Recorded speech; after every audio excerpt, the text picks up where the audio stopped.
Harato mangko den jauh na terasa tawang den tempuh hujan panen nan denai hadang to itu nasib siang nada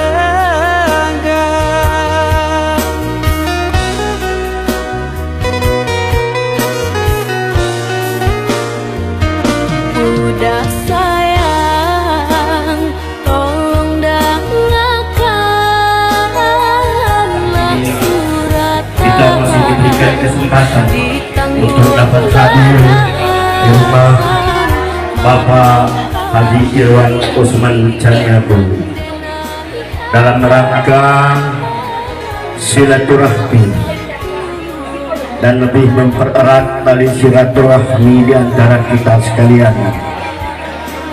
Kemudian daripada itu juga pada kesempatan hari ini, alhamdulillah saudara kami Ibu Aisyah Sarjana Ekonomi pada hari ini juga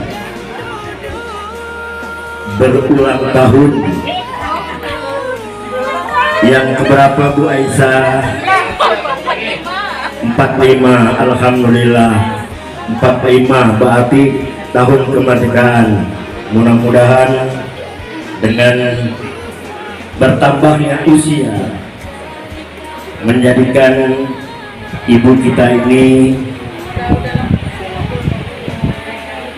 wanita yang salehah. Dia termasuk segala sesuatunya, termasuk orang yang selalu minta izin dengan suami. Alhamdulillah saya dapatkan istri yang baik. Mudah-mudahan ini jadi segala sekecil apapun tentu dia minta izin dengan saya. Ya mudah ada lebaran kemarin di Padang, jadi lebaran inilah kami atas nama keluarga mengucapkan minal aidin wal faizin, mohon maaf lahir dan batin. Semoga perbuatan kami yang disengaja maupun tidak disengaja mohon dimaafkan sebesar-besarnya. Apa menunya nih? Menunya apa?